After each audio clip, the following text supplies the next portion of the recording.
Pakistan stock market investors के लिए wealth creation, jackpot या मुनाफा बनाने की मशीन बन चुकी है। 3 साल में स्टॉक मार्केट 360% या 3.5 गुना बढ़ चुकी है। ब्लूमबर्ग ने 2025 में डॉलराइज्ड रिटर्न के एतबार से PSX को फ्रंटियर मार्केट्स में साउथ कोरिया के बाद दुनिया की दूसरी बेस्ट परफॉर्मिंग मार्केट करार दिया। रिसर्च रिपोर्ट के मुताबिक 2026 में स्टॉक मार्केट का पॉजिटिव मोमेंटम बरकरार रहेगा और इंडेक्स 53% बढ़ेगा। गोया इस साल भी हजारों लखपति करोड़पति बन सकते हैं और सैकड़ों करोड़पति अरबपति।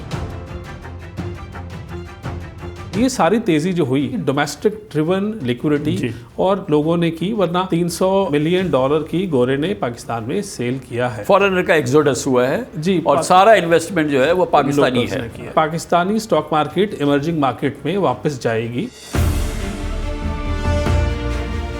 कोई परेशानी नहीं है कि अब बहुत हो गई, अब ये मार्केट जो है यहाँ से संभलेगी या बड़ा करेक्शन आएगा, वो वाली सूरत हाल आपको अभी तक नजर नहीं आ रही। जो टारगेट हमारा है वो तो 2026 इन ऑल पूरा कैलेंडर ईयर है। वो क्या चीज है जो इसको ड्राइव कर रही है? एक तो उसके अंदर ये है कि हमारे म्यूचुअल फंड 22% 23% का प्रॉफिट रेट दिया हुआ था, अभी भी सिर्फ 14 तक वापस आए हैं। A lot more is to come. दूसरा ये कि E&P सेक्टर पाकिस्तान का it will continue to outperform. So highest जो अर्निंग की ग्रोथ आएगी वो E&P। तो आपकी जो उम्मीद का सहारा है इस साल के अंदर सबसे बड़ा वो E&P सेक्टर है। इनका वजन इंडेक्स पे ज्यादा है। बैंक्स हो गए आपके 25-28%, E&P एंड PSO हो गया, फिर सीमेंट्स हो गए। मजीद इंडेक्स में बढ़ता देख रहे हैं। ग्रोथ कहाँ है? कैपेसिटी यूटिलाइजेशन हमारी इंडस्ट्री की बढ़ गई। अगर ओवरऑल लास्ट टाइम हमारी इंडस्ट्री लेट से 60% पे ऑपरेट कर रही थी तो अब 70 पे कर रही है। पॉलिसी रेट सिंगल डिजिट में आना तो थोड़ा ही रह गया। It's just gives such a strong signal across to industrialist.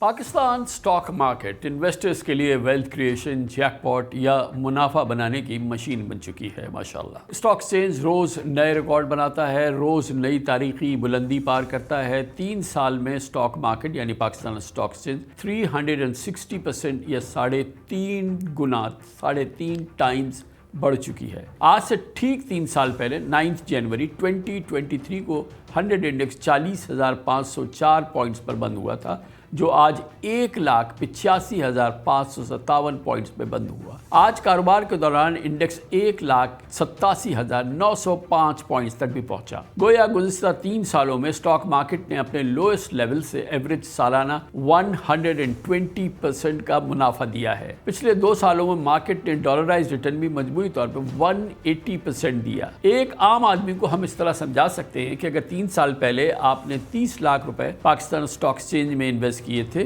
तो वो अब कम से कम 1 करोड़ हो चुके हैं। बिल्कुल इसी तरह 2 साल पहले अगर किसी ने PSX में $10,000 की इन्वेस्टमेंट की थी तो डिविडेंड और डॉलराइज्ड रिटर्न के बाद वो $28,000 हो चुके हैं। यही वजह है कि हालिया चंद बरसों में स्टॉक मार्केट के जरिए हजारों लखपति करोड़पति बन गए और सैकड़ों करोड़पति अरबपति बन गए। 2025 में पाकिस्तान स्टॉक एक्सचेंज ने पाक भारत जंग, ईरान इसराइल जंग और पाक अफगान बॉर्डर पर टेंशन की गैर यकीनी सूरत हाल का भी सामना किया, लेकिन PSX इंडेक्स हर मंदी के बाद ज़बरदस्त रिबाउंड करता नजर आया। ब्लूमबर्ग ने 2025 में डॉलराइज्ड रिटर्न के एतबार से PSX को फ्रंटियर मार्केट्स में साउथ कोरिया के बाद दुनिया की दूसरी बेस्ट परफॉर्मिंग मार्केट करार दिया। पिछले साल एसेट क्लासेस या इन्वेस्टमेंट के जराये के एतबार से पाकिस्तान में गोल्ड यानी सोने के बाद स्टॉक मार्केट ने सबसे ज़्यादा यानी 48% रिटर्न दिया। AKD सिक्योरिटी की रिसर्च रिपोर्ट के मुताबिक 2026 में यानी कि इस साल भी स्टॉक मार्केट का पॉजिटिव मोमेंटम बरकरार रहेगा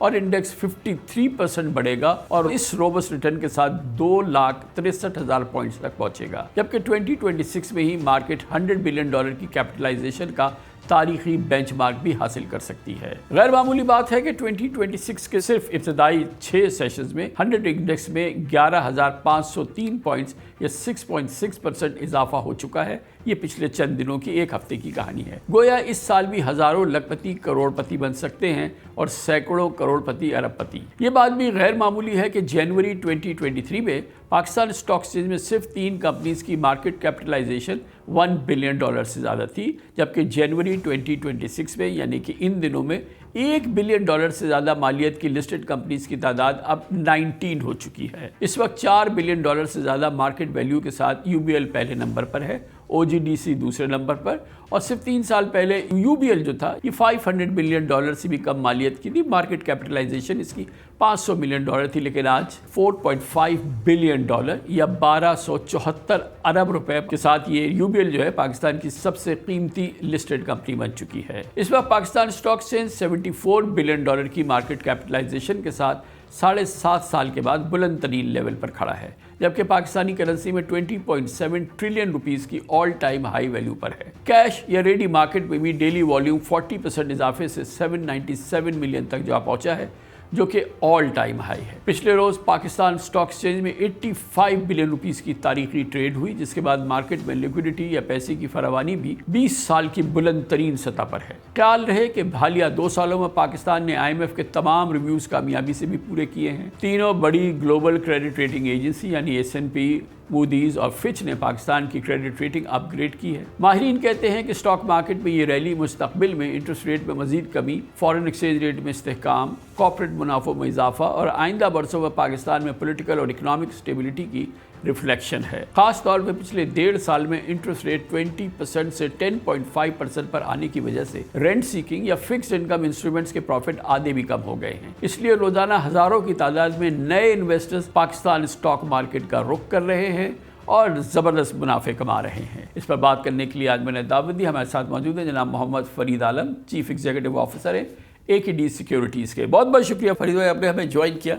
एक आम ख्याल ये है और एक आम मुशाहिदा भी है, हिस्ट्री में भी ऐसा होता है, जब 3 साल का इस तरह का बुल रन हो जाए, जब इस तरह के एक नॉन स्टॉप किस्म की रैली हो जाए और वो भी 3 साल जारी रहे, तो अब इन्वेस्टर्स और जो तजुर्बेकार लोग होते हैं वो तो करेक्शन का इंतज़ार करते हैं कि अब कोई बड़ी गिरावट आने वाली है। तो आप लोगों की भी तैयारी यही है?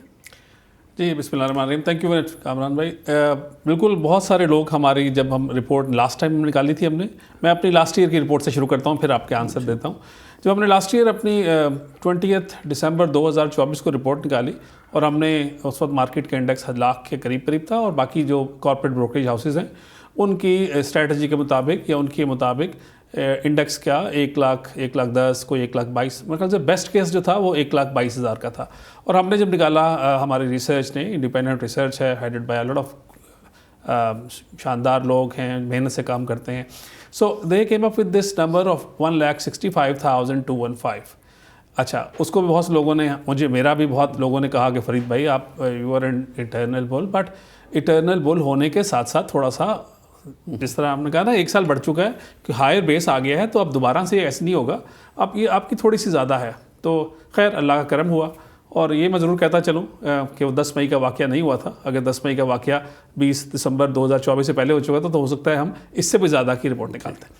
Coming to your question to me, अब देखें इस दफ़ा हमने बहुत सोच समझ के और हमारी बहुत बोल्ड किस्म की, और वी आर ऑलरेडी, हम ऑप्टिमिस्टिक हैं। और हमारी जो ट्रेनिंग है कि जी कि इस साल जो है मार्केट जो है ये 2,63,800 को क्रॉस कर जाएगी, जो कि यहाँ से तकरीबन 1 लाख जो है वो बढ़नी है।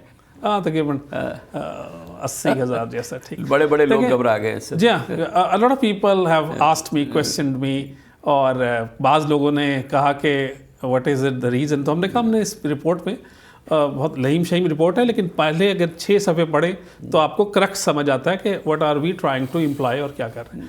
तो आई थिंक ये डूएबल है इंशाल्लाह। और जब आप मुझसे रिस्क वाली बात पूछेंगे तो उस एंड में आएंगे उस बात पे भी। But I think we have a lot more things to and variables to support our view than the negatives. हमें लगता ये है कि आपने खुद ही बात अभी की कि हम 2017 में हमने 11 का प्राइस अर्निंग मल्टीपल अचीव किया था, और मुझे याद है कि हमने आज तक हम 99, मगर उस वक्त मार्केट कैपिटलाइजेशन $100 बिलियन की हो चुकी थी। उस वक्त हो गई थी 99 पॉइंट समथिंग। 100 थोड़ा सा, मतलब समझे, राउंड ऑफ में हम 100 ही कहते हैं। बट अगर दोबारा मीन की तरफ जाए, अभी हमारी मार्केट का फॉरवर्ड प्राइस अर्निंग मल्टीपल 8 सवा 8 हुआ है। तो अगर 11 और 11 पे आप, तो you have been covering economy and market for a long period of time ना, तो उस पर भी हमने ख़रीदा भी है, बेचा भी है। 13 का मल्टीपल भी पाकिस्तान की मार्केट ने देखा, 11 का भी देखा। 11 तो 2017 में, इट्स नॉट वेरी, बहुत कुछ यस्टर ईयर्स में नहीं है, बट और So I 13 का 2005 2006 2006 7 और 8 में हो गया था 13 का मल्टीपल भी। और हम जब इंटरनेशनल रोड शोज़ पे जाते थे तो हमें दो चीज़ें बड़ी मुमताज़ करती थी, एक डिविडेंड यील्ड पाकिस्तान की मार्केट का जो कि माशाल्लाह हमेशा से बहुत स्ट्रांग रहा, और नंबर भी हम थोड़ा कैचअप कर रहे थे। अब कमिंग टू दिस, अगर हमने जो नंबर निकाला उसके बहुत सारे वेरिएबल्स हैं जो कि जो फंड मैनेजर्स और जो इंटरनेशनल लोग जो हमें देखते हैं, वॉच करते हैं। One is the bottom up approach. हमारी रिसर्च जो है वो 75% ऑफ द मार्केट कैपिटलाइजेशन जो हमारी पाकिस्तानी स्टॉक एक्सचेंज में है उसको कवर करती है। तो हमारे जो स्टॉक्स हैं सिलेक्शन उसकी 12 प्लस जो अल्फ़ा स्टॉक्स हैं 23 इन टोटल, वो हमने बड़ी कंपनी है उसके अंदर है। अल्फ़ा में शायद थोड़ी छोटी भी होती हैं, बट हमारी we cover a lot and the thrust and the focus is on the large cap. ठीक है। तो हमें लगता है कि अगर हम अर्निंग ग्रोथ इन कंपनियों की रखें अपने जहन में और उस नंबर को टैली करें तो 263 जैसा आता है। फिर हम अगर द कपल ऑफ मोर, अच्छा एक तो बॉटम अप हो गई अप्रोच, एक जो हमारी revision in the market multiples, because we have been behaving as a market for quite longer period of time. और ये सारी तेज़ी जो हुई जिसका आपने अपने इंट्रोडक्शन में बात बताई, ये सारी डोमेस्टिक ड्रिवन लिक्विडिटी और लोगों ने की, वरना 300 मिलियन डॉलर की गोरे ने पाकिस्तान में सेल किया है और अभी भी वो जब दिल चाहता है बेचता है। मतलब फॉरेनर का एक्सोडस हुआ है जी, और सारा इन्वेस्टमेंट जो है वो पाकिस्तानी है। किया। हमारी इस थीसिस के अंदर हमें ये गुमान है, कभी गुमान है कि Pakistani stock market emerging market में वापस जाएगी, बिकॉज इस तरह आपने कहा अब हमारे पास UBL और OGDC या FFC, ये बहुत सारी ऐसी कंपनीज हो गई 19 कंपनीज हैं जो कि $1 बिलियन से ज़्यादा की मार्केट एक उनका क्राइटेरिया होता है कि उसका फ्लोट ज़्यादा हो और उसमें 15% और what. So I think we have every reason. और अभी आजकल अल्लाह का शुक्र है, मैं देखता हूँ कॉरिडोर में हमारा जो इंटरनेशनल डेस्क का हेड है वो अंग्रेज़ी बातें करते फिर रहा होता है, तो इंक्वायरीज तो हैं, बट येस अभी उस लेवल से इनफ्लो ऑफ द गोरा स्टार्ट नहीं हुआ। अच्छा, अभी तक आपने बात की कि मार्केट 2,63,000 हो जाएगी और उसके आपने फंडामेंटल्स बताए कि इसलिए इसमें मज़ीद हम अपसाइड देखते हैं, लेकिन इसी के साथ आपको कोई इस वक्त ख़दशा नहीं है, कोई खौफ नहीं है, कोई परेशानी नहीं है कि अब बहुत हो गई, अब ये मार्केट जो है यहाँ से संभलेगी या करेक्शन आएगा या बड़ा करेक्शन आएगा, वो वाली सूरत हाल आपको अभी तक नज़र नहीं आ रही? देखिए, जो टारगेट हमारा है वो तो 2026 इन ऑल पूरा कैलेंडर ईयर है। और यस, आपकी बात है कि मैं इसको भी आंसर इस तरह दूं कि जब हमने लास्ट टाइम रिपोर्ट निकाली थी तो हम first 10 days after the issuing और पब्लिशिंग आर रिपोर्ट हम अपने मैपिंग करते हैं इंडेक्स की भी और जो हमारी स्टॉक्स सिलेक्शन है उसकी भी। तो लास्ट टाइम हमारे जब हमने रिपोर्ट निकाली और बोर्ड रिपोर्ट थी और इक्विटी सिक्योरिटीज़ का कैपिटल मार्केट्स में अल्हम्दुलिल्लाह नाम है, तो उस वक्त भी हमारी मार्केट ने एक बहुत उसको सल्यूट किया था। Lot of people got bullish just because of our report and the optimism that we had shown. इसी तरह इस दफ़ा भी आप देखें हमारी 31 को रिपोर्ट निकली और माशाल्लाह, आई एम नॉट सेइंग कि हमारी वजह से है, बट हमें एक जो नज़र आया और वो लोगों को भी नज़र आना शुरू हुआ। और लास्ट 5 सेशन, आज का सेशन छोड़ दें जिसमें अब थोड़ी सी वॉलेटिलिटी आई, but I think people are now believing in what they were being told in the yesteryears. तो ये जो इस वक्त सूरत हाल नज़र आ रही है, इसमें आपको अपसाइड ज़्यादा नज़र आ रही है, प्लंज नहीं नज़र आ रहा इतना। अच्छा, ये जो अब आपका जो कॉन्फिडेंस है कि ये जो इंडेक्स है या आज जो 1,87,000 है ये 2,63,000 हो जाएगा बाय द ईयर एंड, तो इसकी सबसे बड़ी वजूहात क्या है? वो क्या चीज़ है जो इस चीज़ को ड्राइव कर रही है कि ये अभी मज़ीद यहाँ से तकरीबन 90,000 पॉइंट्स बढ़ जाएगी? ओके, एक तो उसके अंदर ये है कि हमारे म्यूचुअल फंड खासी बड़ी तादाद में हैं और बहुत बड़े फंड्स को मैनेज कर रहे हैं। वो ग्रेजुअली जब आपने 22% 23% का प्रॉफिट रेट दिया हुआ था तो हाउस होल्ड्स भी और दुनिया भी और म्यूचुअल फंड फिक्स्ड इनकम में जा चुके, फिक्स्ड इनकम में चले गए। और 92% 100 रुपये अगर एक म्यूचुअल फंड के पास थे तो 92 थे invested into the fixed income money market और 8 सिर्फ % रह गए थे इक्विटी। अभी भी सिर्फ 14 तक वापस आए हैं। A lot more is to come because हर चीज़ अपने मरकज की तरफ लौटती है। एंड वी हैव सीन कि म्यूचुअल फंड की इक्विटी का एक्सपोजर अबाउट 25 से 30% रहा है पाकिस्तान में भी। ठीक है। दूसरे ये कि जो हमारे हैवी वेट्स हैं, जो हमारी इंडेक्स है उसके अंदर आपको पता है ENP, अगर मैं ENP के साथ PSO को भी शामिल कर लूँ तो तकरीबन समझे 22% तो इसका वेट है। और we have ample reasons to believe कि ENP सेक्टर पाकिस्तान का फॉर वेरियस रीजंस, उसके अंदर बहुत सारी हैं वेरिएबल्स, वो it will continue to outperform the highest जो रिटर्न ग्रोथ आएगी या अर्निंग की ग्रोथ आएगी मेरे हिसाब से और हमारी टीम के हिसाब से वो ENP एंड तो आपकी जो उम्मीद का सहारा है इस साल के अंदर सबसे बड़ा वो ENP सेक्टर है, ENP है जो कि अभी रियलाइज नहीं हुआ है पिछले सालों में। तो एक तो ये हो गया जी। और इसके अंदर देखें कि रिकॉर्डिक की भी वैल्यू है, और रिकॉर्डिक की वैल्यू आपको, और आप you have been covering this topic for number of months and years now. So रिकॉर्डिक के अंदर 8% की होल्डिंग का इम्पैक्ट है। और आपको पता है, मैं तो और आगे जाता हूँ कि 2029 और उसके बियॉन्ड देखें $7 बिलियन जो हमारा IMF से समझिए $7.6 बिलियन का प्रोग्राम है, उतना इक्विवेलेंट तो हमें सिर्फ इंशाल्लाह रिकॉर्डिक का जो गोल्ड के और जो कॉपर के रिजर्व्स की हमने जो वैल्यू अपनी की हुई है वो तो हमने कॉपर की 10,000 ली हुई है, आज 13,000। इसी तरह गोल्ड तो चला गया 4600 पे, हमने तो 3,000 ली हुई है। So there are ample reasons. और सबसे बड़ी बात कि पाकिस्तान में क्योंकि नेट इंपोर्टर है, तो जब कमोडिटी प्राइसेस सॉफ्टर हुई हुई हैं, हमारा इंपोर्ट बिल कम हुआ है, तो पाकिस्तान को इंटरनेशनल कमोडिटी प्राइसेस के कम होने का बहुत बड़ा फ़ायदा है।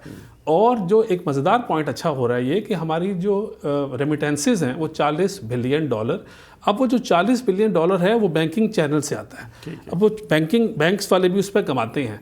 मुझे बहुत से लोग कहते हैं कि आपके तो स्टॉक्स में 3-4 बैंक्स भी हैं। मैंने कहा yes, so we do understand कि बैंक्स की जो परफॉर्मेंस है वो थोड़ी सी ग्रोथ वाइज या उसकी जो अर्निंग ग्रोथ है वो उतनी स्ट्रांग नहीं रहेगी, लेकिन वहाँ भी बहुत सारे कैचअप प्लेज हैं।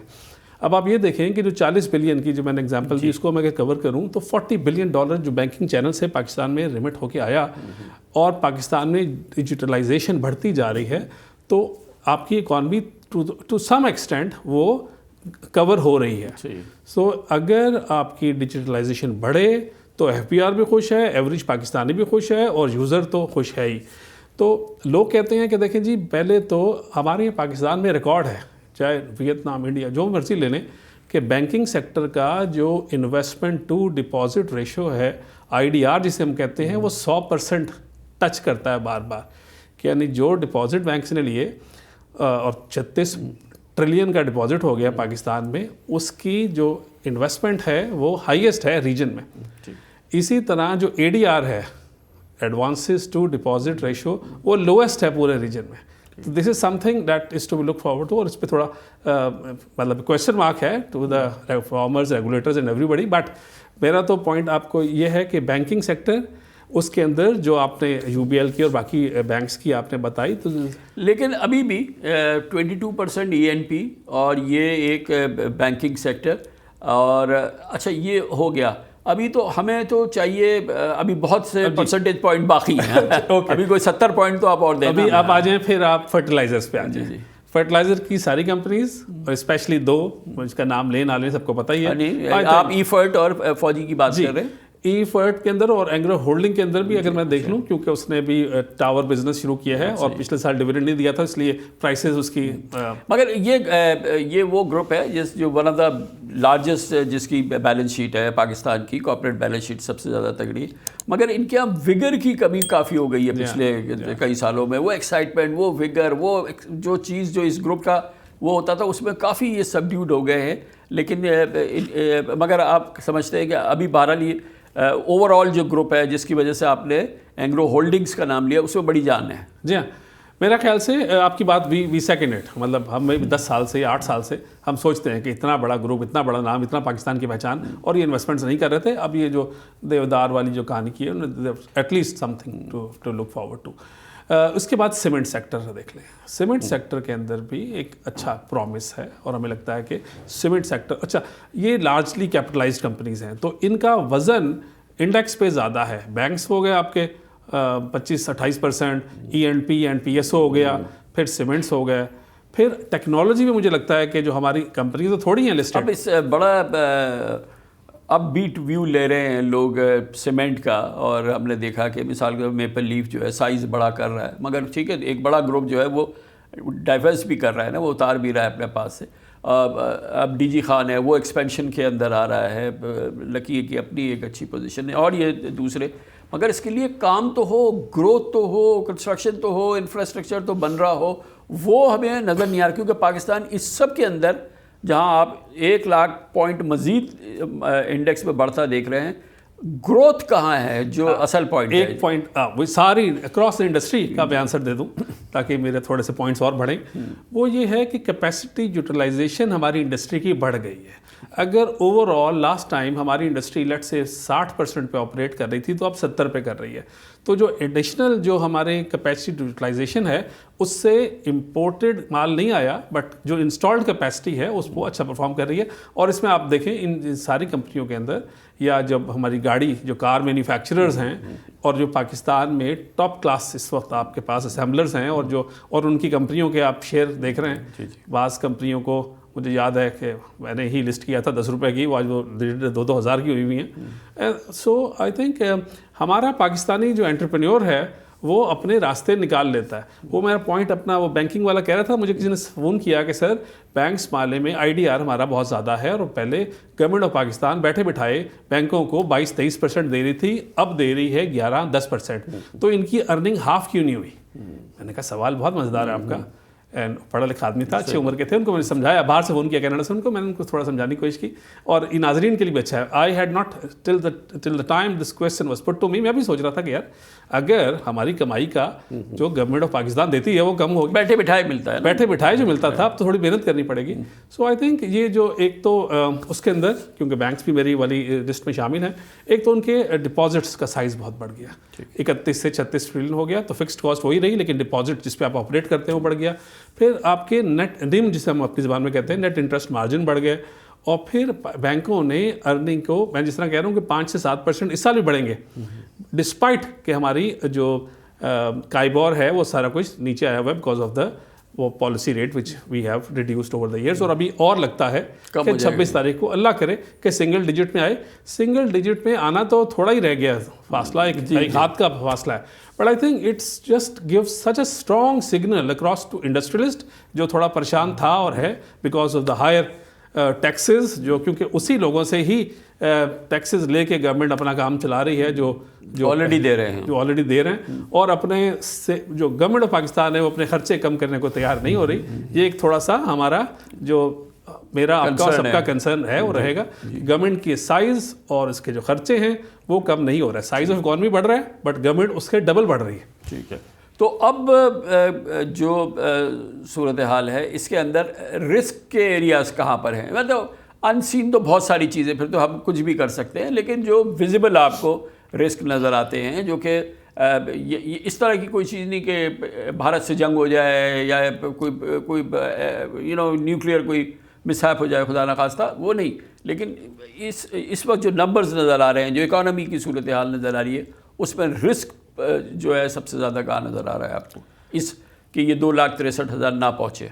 जी, एक रिस्क तो ये हो सकता है, इसको आपने अपने अल्फाज में कहा, मैं जियो पॉलिटिकल जो हमारी इंपॉर्टेंस पाकिस्तान की बढ़ी हुई है वो क्वालिटेटिव फैक्टर, मतलब मैं अगर इन्वेस्टमेंट कर रहा हूँ इनटू द इक्विटीज़, पहले अगर मैं 10 मिलियन करता था तो मैं 20 मिलियन करने में भी इस एसेट क्लास में कतराता नहीं हूँ, मेरे साइन ओके चलते हैं। बिकॉज मैं हर रोज़ जो सुनता हूँ, not on the social media but on the main frame, कि मैं देख रहा हूँ कि पाकिस्तान की इंपॉर्टेंस, और अभी आप देखें कि JF-17 थंडर आज तो हमें बैठे बैठे सुबह जो हमने पढ़ा, हम तो आज़रबाईजान और बाकी जगहों का एक्सपोर्ट की बातें कर रहे थे, लेकिन सऊदी अरब ने भी JF-17 बड़ी खबर है कि अबाउट 4 बिलियन का एक डील है जिसके अंदर $2 बिलियन के शायद परचेज है, $2 बिलियन का रेंटेड है, तो ये $2 बिलियन की सेल होगी। आप कह रहे हैं कि जियो स्ट्रेटेजिक जो डिमेंशन है पाकिस्तान की या हार्ड पावर की जो अब एक इज्जत बढ़ी है, उसमें जो है वो पाकिस्तान के लिए वो अप साइड है। मगर हम तो आपसे पूछ रहे हैं कि रिस्क साइड बताइए। जी, मैं अच्छा यही पॉजिटिव चीज़ जा रही है। अगर देखिए इस वक्त मेरी ज़िंदगी में मैंने बहुत, मुझे नहीं ख्याल कि मुझे कभी देखा हो कि वेस्ट ईस्ट नॉर्थ साउथ सारी दुनिया आपके राइट साइड पर खड़ी है। पहले तो पाकिस्तान बैलेंसिंग फैक्टर एक्ट करता था, सऊदी अरब को मानाता था, ईरान नाराज़ होता था, ईरान को नाराज़ होता था, सऊदी अरब मानता था, फिर चाइना और यूएसए की कहानी होती रहती थी। अब अल्लाह का बड़ा फजल है और अल्लाह इसको कायम रखे कि पाकिस्तान की जो जियो पॉलिटिकल इंपॉर्टेंस है वो कायम रहे और इंशाल्लाह रहेगी, और गुमान भी अच्छे का रखना चाहिए और रहेगी भी। दूसरी ये कि हमारे यहाँ कोई इंटरनेशनल कमोडिटी प्राइसेस के अंदर कोई आगे पीछे हो जाए, और हमें या फिर कोई ऐसा हो कि पाकिस्तान में कोई पॉलिटिकल अनरेस्ट हो जाए कहीं, मतलब बैठे बिठाए। तो I think given these few things which are being तो अच्छा, ये हो गए वो साइड्स, रिस्क के साइड्स, और जो एक अपेरेंट पॉजिटिव साइड्स वो है। लेकिन ओवरऑल जो है, जो इस साल का रन है, क्योंकि ये प्रोग्राम IMF का हम सेटिस्फैक्ट्री चलाते रहे हैं, और ये जो फंडामेंटल है मैक्रो इकोनॉमिक के जो नंबर्स हैं हमारे, वो भी काफ़ी बेहतर हैं। एक्सचेंज रेट पे कोई बड़ा प्रेशर अभी नज़र नहीं आ रहा, रिजर्व्स पे कोई बहुत बड़ा प्रेशर नज़र नहीं आ रहा, और करंट अकाउंट भी हमारा काफ़ी हद तक बेहतर है। तो इस पूरी सूरत हाल के अंदर आपको लगता है ये जो रन आप कह रहे हैं कि ये साल जो है 2,63,000 2,63,000 का जो इंडेक्स आप पॉइंट रख रहे हैं, that should be smooth drive? नहीं, पाकिस्तान में और पाकिस्तान की इकॉनमी में, स्टॉक मार्केट में वर्ल्ड वाइड और पाकिस्तान खास तौर पे, ये एक लीनियर प्रोग्रेशन नहीं होगी, इन आउट बहुत होगा। हो सकता है उसे 31 दिसंबर 2026 से पहले हो जाए या उस वक्त तक हो, लेकिन it won't be a single linear factor, ये ऊपर नीचे बहुत होगा। और अगर कोई एक्सटर्नल फैक्टर्स या जो एक्सोजेनस या बहुत सारी चीज़ों को हम इग्नोर भी कर दें, तो हमारे जो फंड मैनेजर्स हैं, इनकी भी आपस में जो स्विंग्स हैं वो भी मार्केट की वोलेटिलिटी में ऐड करती हैं। मगर अभी एक चीज़ है जो कि अभी तक हमने नहीं देखी यहाँ पर, कि ये वो मार्केट है जिसने कि डॉलराइज रिटर्न 50-58% दे दिया है, और फिर रुपी का इतना ज़बरदस्त रिटर्न है, सारी चीज़ें हैं। अभी तक इसमें फॉरेनर नहीं आया है जो यहाँ पे इन्वेस्ट करने आया, बल्कि एक्सोडस हमने देखा है $300 बिलियन का फॉरेनर का यहाँ से। तो वो इस तरफ का रुख करे और वो एक रीज़नेबल किस्म का वहाँ से इंटरेस्ट आया जो अब तक नहीं आया, वो तो फिर मार्केट को री रेट कर देगा ना, फिर तो बड़ी जी बहुत सारे सेक्टर्स में री रेटिंग होगी और होना शुरू होगी। एक आपने जो पॉइंट किया इसके ऊपर मैं बता दूं कि मुझसे फंड मैनेजर्स वो कहते थे कि आपकी जो शानदार कंपनी जैसे अपनी ज़बान में कहते हैं ना, OGDC PPL वगैरह वगैरह, ये कमोडिटी प्लेज हैं, ये हम आप किसी दुनिया के कई हिस्से में भी ले सकते हैं। तो आपके OGDC PPL को लेके हम यहाँ क्यों लें? तो और they had a point when they used to say this. लेकिन अब हम एक और बात कहते हैं उनसे, और अल्लाह करे हमारी बात समझें वो, कि इन कंपनियों ने अर्निंग तो बहुत अच्छी थी इनकी, लेकिन वो क्या करेंगे, वो पैसा रिसीवेबल ही रहता था, टपक के इनके पास पैसा आता नहीं था। तो अर्निंग अकाउंटिंग प्रॉफिट तो इनके तगड़े थे, लेकिन हमें सबको पता था कि इनको रिसीवेबल वाले प्रॉफिट हैं, तो हम इसको एक मल्टीपल जो एक ग्रोइंग कंपनी को देना चाहिए, जो नए नए सब खोल रही है, खड्डे खोद के गैस या ऑयल या रिजर्व्स निकल रहे हैं उसके अंदर, तो जो उसको देनी चाहिए थी इंपॉर्टेंस वो नहीं देते थे, बिकॉज वो रिसीवेबल बहुत ज़्यादा थे। पिछले 8 साल के रिसीवेबल अब इनको मिलने शुरू हुए, इनके कैश फ्लोज बेहतर हुए, अब इनके पास पैसा है कि ये नए अपने खड्डे खोदें, गैस की दरियाफ्त करें। तो आई थिंक ये पूरी चेन घूमी है। और सबसे बड़ी बात, पाकिस्तानियों को ये अच्छा हो गया कि नेगोशिएट करना दोबारा से आ रहा है। शौकत अजीज़ वाला पीरियड हमें याद करता था, मैं तो worked with him for a while. So अब आप देखें कि पाकिस्तानियों ने नेगोशिएट अच्छा किया कि हमारी जब LNG के जो 35 कार्गोज हैं वो हमने डेफर करा लिए कि हमें, क्योंकि अगर वो आते तो हमारी जो E&P कंपनी है उनको थोड़ा सा गलट होता, उनको हम रोकते। और आपको पता है कि जो E&P कंपनीज हैं, अगर किसी वक्त आप थोड़ा प्रेशर को 2 मिनट के लिए रोकें, 2-4 हफ्ते 10 दिन के लिए, तो मैं I am not an expert this, but I do understand कि ये उसके बाद प्रेशर आने में हो सकता है कि देर लगे या ना आए। सो 35 कार्गोज जो हमने कहा कि हमें नहीं चाहिए, अब वो डेफर नहीं हुए, वो इंटरनेशनल मार्केट में बिकेंगे, बट हमारी जो E&P कंपनीज हैं उनसे हमने माल लिया और पाकिस्तान का इंपोर्ट का बिल कम हुआ, मैनेज करती है। और ये ज़रूरत इसलिए कर पाए हमारे लोग जो मैनेज कर रहे थे कि पाकिस्तान की इंपॉर्टेंस है। अदरवाइज वो कहते चलें भाईजान अगली दफ़ा बात करेंगे, बिकॉज आपने एक एग्रीमेंट किया हुआ है and you have to abide by the terms that you have signed with ENI. और ये कतर वालों की मेहरबानी और पाकिस्तानी नेगोशिएट जो किया उन्होंने, उनकी भी विक्ट्री। अच्छा, अब इसमें एक और चीज़ भी नज़र आ रही है, क्योंकि एफर्ट्स हो रहे हैं, ये कुछ हो रही है, ये कोई बादस ख़याल बात नहीं है, मतलब ये इम्पॉसिबल बात नहीं है कि गैस का जो सर्कुलर डेट है ये जो है ये भी एड्रेस हो और ये आहिस्ता आहिस्ता मिटिगेट होना शुरू हो जाए, और उसके फिर असरात जो हैं वो इन प्योर टर्म्स मार्केट पे जो है वो नज़र आ सकते हैं। बिल्कुल सही है। मैं तो, मेरे जो इंडस्ट्रियलिस्ट दोस्त यार हैं, क्लाइंट्स भी हैं, वो नाराज़ भी होते हैं मुझसे। मैं जब उन्हें अपनी मीटिंग्स में कहता हूँ कि देखो, जब हमने गवर्नमेंट पाकिस्तान ने और पाकिस्तानियों ने तुम्हें $3 की गैस दी, बहुत सस्ती गैस दी, उस वक्त तुम क्या उनसी ग्रोथ लंबी चौड़ी लेके आए थे अपनी इंडस्ट्री में। सो हमने सब्सिडी दे दे के हमने एक उनके प्रॉफिट बनाया। आज भी हमने अभी क्या किया है कि जितना we have done nothing but कि जो हमारी कॉस्ट आ रही है वो हमने रिकवर करना शुरू की। पहले तो 700 MMCFD देते थे, अब 700 रुपए के बजा के हमने 1700 किए। अभी भी leaving aside those countries where gas is being produced, अब फार ईस्ट वगैरह में देख लें तो अभी भी हमारा जो रेट बढ़ाने के बावजूद सस्ता है। So industry will have to come up with their own ways how to handle it. And हाँ, ये ज़रूर है कि 3 फिगर जो है ना बढ़ती जा रही है गैस के सर्कुलर डेट की, और इट्स अबाउट टाइम कि इस तरह पावर सेक्टर के डेट को इन्होंने हैंडल करने की कोशिश की। और तो आपको याद है कि जो इसके रिसीवेबल बुक करते थे वो काइबर +2 बुक करते थे, और गवर्नमेंट पाकिस्तान ने सब लोगों ने इनिशिएट करके काइबर -0.9 कर दिया। तो यानी 2.9% का बेनिफिट मिला पूरी इंडस्ट्री को क्रॉस द चेन, और वो चेन पूरी घूम घूम के आ रही है। और अगर मैं इन्वेस्टर हूँ ऐसी कंपनी में जिसका पहले खर्चा था काइबर +2, अब हो गया काइबर -0.9, तो आई एम हैप्पी बस शेयर होल्डर। अब ये भी अब हमें देखना है, क्योंकि ये एक हिस्टोरिक टाइम आया है पाकिस्तान में स्टॉक मार्केट इन्वेस्टर्स के लिए। 2-3 बड़े इंपॉर्टेंट जो एरा अभी हमने देखे हैं, एक मिड 2000 का, फिर मिड ये 2007 का, 6 का, 5 का, और जनरल मुशर्रफ वाला जब 2004-5 वगैरह, फिर ये वाला टाइम। अब हमें ये देखना है कि इससे पहले भी जो है ना बहुत ही मुट्ठी भर लोगों ने उसका फ़ायदा उठाया, क्योंकि इन्वेस्टर्स बहुत कम थे। और ये वाला जो रन आया इसमें शायद कुछ ज़्यादा बड़े हैं, लेकिन अभी भी जितनी खुशहाली पाकिस्तान में आ सकती है, क्योंकि इससे पहले वाला जब ये ज़माना था तो उसमें दूसरे एसेट क्लासेस थी जिसमें लोग बहुत एक्साइटेडली जो थे वो इन्वेस्ट करते थे, ख़ासतौर पर प्रॉपर्टी, रियल एस्टेट वगैरह। लेकिन इस दफ़ा तो सिर्फ़ और सिर्फ इक्विटी है और गोल्ड है, मगर गोल्ड के लिए ज़ाहिर है कि जो वाइट सरमाया है वो उसकी खपत तो ज़्यादा यहीं पर है। तो वो अपना एक्सपीरियंस बताइए कि इस दफ़ा ये जो 3 साल पिछले गुजरे हैं, 2.5-3 साल जो है, ये मासेस में किस हद तक पहुंचा है, कितने हमारे लोग इन्वेस्टर बने हैं, कितना इसका फ़ायदा जो है वो कौम के बड़े हिस्से को पहुंचा है। नहीं, आपने दुखती रग पे हाथ छेड़ दिया, और पॉइंट ये है कि I, we and everybody has not been able to sell the story of the Pakistan stock market to the masses. Over the years ऐसा ही हुआ है। हाँ, ये ज़रूर है कि अब अकाउंट बहुत खुल रहे हैं, मतलब एक महीने में हमारे 3-3,5-4 हज़ार अकाउंट खुल जाते हैं, बट हमने जहाँ पहुँचना है उससे हम बहुत ही बेबी स्टेप्स हैं अभी। सो आई थिंक अभी भी जो यंगस्टर्स हैं, जो यूथ है, वो अभी भी क्रिप्टो, बिटकॉइन और उस तरफ ही जाती है, उनको उस तरफ स्टॉक्स में नहीं। हाँ, जो थोड़े एल्डरली हैं और जिनको थोड़ा सा देखना है कि वॉलेटिलिटी बर्दाश्त कर लेंगे, but not to the extent of ये जो बिटकॉइन वाला कॉन्सेप्ट है, या ये जो थर्ड जो करेंसीज वाला है।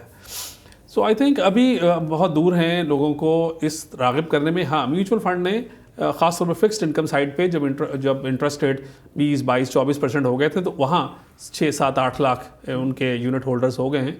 हमारे बढ़ेंगे इंशाल्लाह। बट आई थिंक जो अभी जो केस और कॉज है स्टॉक मार्केट का, वो कॉमनर्स या जो इन्वेस्टर क्लास है उस तक पहुंचने से बहुत दूर है अभी। तो वो उनको अट्रैक्ट करने के लिए, इन्वेस्टर्स बढ़ाने के लिए, और ये एक इतनी अच्छी स्टोरी उसको सेल करने के लिए हम क्या नहीं कर पा रहे हैं जो कि हमें करना चाहिए। और जो इन्वेस्टर का रेशो है, जो उसका परसेंटेज है, वो अगर आम ममालिक की तरह से बढ़े तो उसका क्या फ़ायदा होगा मार्केट को। जी देखिए, स्टॉक मार्केट तो पूरी दुनिया में और पाकिस्तान में है कि आप लॉन्ग टर्म फंड्स प्रोवाइड करने हैं ऐसे एंटरप्रेन्योर्स को जिन्होंने ग्रो करना है और ग्लो करना है और कम्पीट करना है। तो अगर आप मार्केट रॉबस्ट होंगी तो ये सारी हमारी इंडस्ट्री भी चलेगी, और अपने आप को not only at the time of कि जब वो IPO करें, बट वो राइट इश्यूज़ और हर तरह से पैसा सरमाया वो लेते हैं मार्केट से, पूरी दुनिया और पाकिस्तान में भी। तो मार्केट कैपिटलाइजेशन के बढ़ने से बहुत सारे राइट इश्यूज़ और सकूक और सब कुछ आ रहे हैं। जो आपका दूसरा सवाल है कि जो क्या करें, तो मेरा ख्याल से पाकिस्तान पे कोई चीज़ भी जब तक आप उनको बहुत अच्छी चीज़ भी हो, जब तक आप उनको अट्रैक्ट नहीं कर पाते प्रिंसिपली, तो अगर ये थोड़ा इससे ज़्यादा क्या अट्रैक्शन होगी कि आपके 1 लाख रुपए 3 लाख रुपए बन जाएंगे, इससे बढ़ के क्या अट्रैक्शन होगी? बन क्या जाएंगे? बन गए हैं वाली बात है ना। मेरा ख्याल से अगर थोड़ा सा ये FBR थोड़ा ख्याल करे, सबका नहीं, लेकिन जो 1 लाख तक वाले हैं, ये जो यंगस्टर्स हैं, उनको propensity to save straight away हो, या जिस तरह हमारे पहले था, आपने किसी IPO में इन्वेस्ट किया तो आपको टैक्स का ब्रेक मिलता था, वो एकदम सारा ख़त्म कर दिया। वो ज़्यादा बड़ी अमाउंट नहीं है, बट क्वालिटेटिवली आपको पता हो कि मैं नए IPO में इन्वेस्ट करूँगा और 1 साल तक रखूँगा तो मुझे टैक्स ब्रैकेट मिलेगी। इसी तरह जब आप याद है आपको और हमें भी कि लिस्टेड कंपनी होना कोई आसान काम नहीं है। आपको बहुत सारी आई बॉल्स होती हैं आपके ऊपर, और आपको गवर्नेंस के एक हायर लेवल पे पेडिस्टल पे बैठना पड़ता है आपको जाके। पहले तो फिस्कल आपको एक फ़ायदा होता था, यानी टैक्स रेट अगर नॉर्मल इंडस्ट्री का था 35 तो लिस्टेड कंपनी का 30 हुआ करता था। अब तो बहुत सालों से ख़त्म हो गया, बल्कि इनफैक्ट इन्होंने जो एक बड़ी अच्छी बात थी कि जिस साल कंपनी लिस्ट होती थी उस साल और अगले 2 साल टैक्स रेट में एक इंसेंटिव देते थे, सब वापस चली गई। तो जो एक इस वाले सवाल का आंसर मैं पुराने से मिला दूं कि आप जो कह रहे थे कि रिस्क टू योर थीसिस, वो एक ये भी है कि IMF खुदा न खास्ता इतना टाइट हो जाए कि हमारी स्टिफलिंग इफेक्ट आ जाए कि वो कहे नहीं आप ये नहीं कर सके तो आपको ये करना होगा, which may be something that the industry and the economic fund managers here don't like, क्योंकि हम एक हद तक तो बर्दाश्त करते हैं प्रेशर, बट इतना नहीं कि वो। बट आपका ये जो सवाल है ये बड़ा I think a host of things have to be done by not only the government, but हमारी जो आपस में मेल मिलाप गपशप होती है ड्राइंग रूम डिस्कशन में, मार्केट अभी नहीं है beyond the elites and beyond a few people who जिनको मज़ा आ गया, थोड़ा बहुत फर्स्ट टाइम इन्वेस्ट कर लिया, जो समझ आ गई जिसको, वो तो थोड़ा सा एक्सपैंड करता है। और लेकिन जो उस तरफ आता ही नहीं है उसको इस वाली बात का उसको अदराक नहीं है कि what this asset class holds. मेरे पास तो लोग आते हैं कि फरीद भाई ये हमारे पास 10 मिलियन एक्स्ट्रा पड़े हैं, इससे आप सट्टा करो। और भाई सट्टा क्या चीज़ होती है? आप इन्वेस्ट करें, आप इन्वेस्टमेंट करें। कह रहे नहीं मैंने अपने दादा से सुना था वो करते थे, ये करते थे। तो मैंने कहा आपने दादा से ये भी सुना होगा कि कायदे आज़म मोहम्मद अली जिन्ना भी इक्विटी इन्वेस्टर थे। वो कह रहे नहीं हमें नहीं पता। तो मैंने कहा पता मतलब करो ना फिर ये भी काम।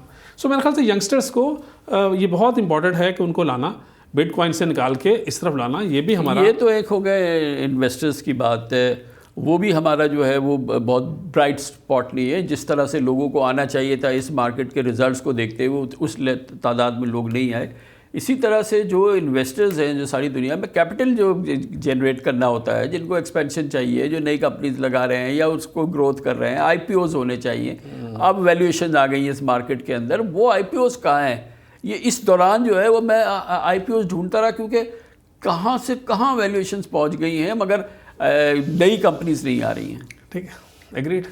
सो एक तो जो आती हैं कंपनियाँ वो कहती हैं कि हमें मल्टीपल आप ऐसा दें कि यानी डेब्यू पे सेंचुरी करनी है उन्होंने। हम उन्हें समझाते हैं कि इट इज़ नॉट एक दिन का काम नहीं है। आप जब लिस्ट हो जाओगे, अच्छा परफॉर्म करोगे तो रेट ऊपर जाएगा, खुदा न खास्ता बुरा परफॉर्म करोगे तो रेट नीचे आएगा। And you have to prove yourself at the company on a consistent basis, और आपने अगर ग्रो करना है और आगे चलना है। लेकिन हमारे यहाँ जो आते हैं ना कि जी 15 का मल्टीपल दे दें, नेबरिंग कंट्री में तो इतना है, और हम जब हो जाएंगे लिस्टेड तो हम तो बहुत डिसिप्लिन होना पड़ेगा। मेरा सामने वाला लिस्टेड नहीं होगा, मैं लिस्टेड होऊंगा तो मैं तो मुझे तो खा जाएगा प्राइसिंग करके ये वो। सो हमारे यहाँ, और दूसरा ये इशू है कि टैक्सेशन का जो है, ख़ास तौर पे सुपर टैक्स जो है, ये बहुत बड़ा विलन है, लोगों को डिसिप्लिन होने नहीं देता। आप ये कहते हैं कि जो एक आम ऑल अक्रॉस पाकिस्तान में कंसेंसस है कि पाकिस्तान की ग्रोथ, पाकिस्तान की इकॉनमी में रियल ग्रोथ आने के लिए सबसे बड़ी दीवार जो है वो पाकिस्तान का टैक्सेशन सिस्टम और FBR है, और वही रुकावट है। इस वक्त भी अगर ये पाकिस्तान की मार्केट बड़ा ज़बरदस्त चल रही है, भाग रही है, सब कुछ कर रही है, मगर आगे जो दीवार खड़ी है वो पाकिस्तान का टैक्सेशन का निज़ाम है। बिल्कुल, और उसमें आपको अभी फ़िलहाल तो कोई बेहतरी, लेकिन अगर ये कि जैसे कि एक बड़ा प्रेशर है गवर्नमेंट पे कि आप ये सुपर टैक्स वगैरह में कुछ कमी करें, कोई बेहतरी लाएं या कुछ करें, तो ये एक स्टिमुलस होगा बड़ा। जी, मेरा ख्याल है ये जब भी गवर्नमेंट ने ये कहा बात, उससे हम लोग सारे और जो the ones who are really affected by this, उनको एक light at the end of tunnel नजर आती है। फेज वाइज ही करें, लेकिन कहना शुरू कर दें कि हम 2% करके ख़त्म करेंगे। और एक इमरान भाई मेरे जहन से निकल गया, ये जो PIA की प्राइवेटाइजेशन का जो प्लान हुआ और जिस शफाफ तरीके से और जिस तरीके से प्राइवेटाइजेशन कमीशन ने इस प्रोसेस को रन करके यहाँ तक पहुँचाया, उससे एक एफोरिया, एक ना कॉर्पोरेट वर्ल्ड में पाकिस्तान के दोबारा से कॉन्फिडेंस बहाल हुआ। ये एक again a very important step जिससे लोगों का कॉन्फिडेंस जो है वो रिस्टोर हुआ है। बिल्कुल, थैंक यू सो मच, बहुत बहुत शुक्रिया। फरीद आलम साहब हमारे साथ थे।